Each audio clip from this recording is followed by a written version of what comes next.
I have known Norman's work for as long as I have been an architect. I vaguely remember meeting him. I met him once when I was a very junior member of the Yale Architecture faculty, and he had come to speak at the school.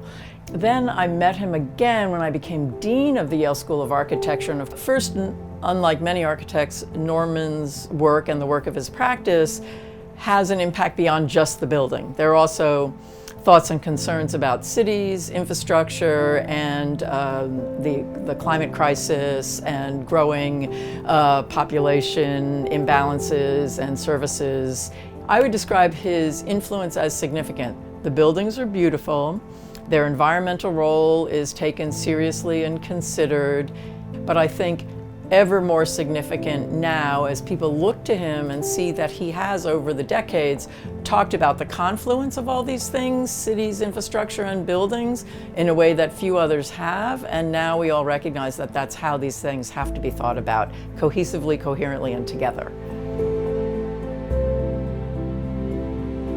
The meticulousness of the design and the care with which every single component, down to the tiniest bit, to the massive overall site planning, is done with such intelligence and precision that I think, in fact, what the building is, the Apple campus is a giant phone writ large, where every single aspect of it has been meticulously thought through, figured out, and then built. So that makes it a masterpiece, even if it's not a perfect masterpiece. Norman and I had a really long and in-depth conversation about what it means for an architect to have an archive.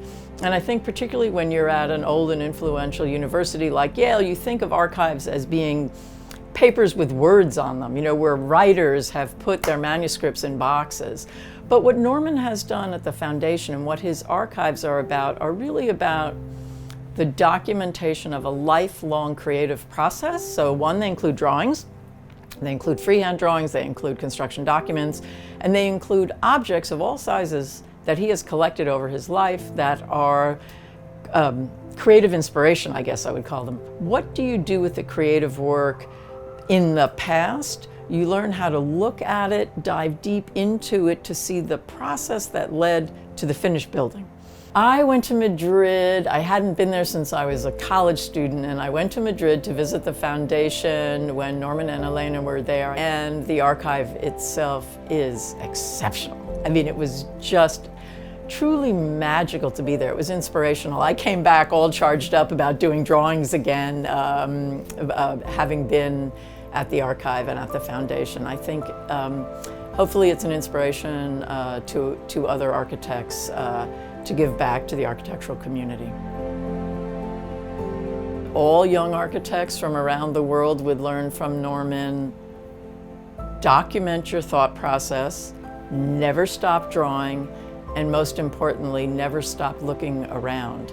Remember what you see, note it, learn from it, and bring those lessons to your work.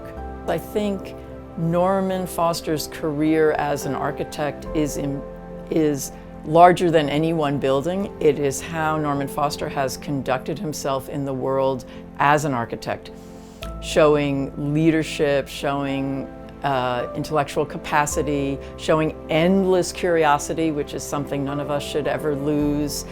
And most importantly, I think, forever drawing, perpetually drawing, never stopping thinking through the eyes and the hand, no matter how big or how complex or how technologically advanced the buildings are. Never stop thinking through your eyes and your hands as you draw. So I would say Norman's greatest work is his life's work as a whole, as a thinker and a maker and a leader.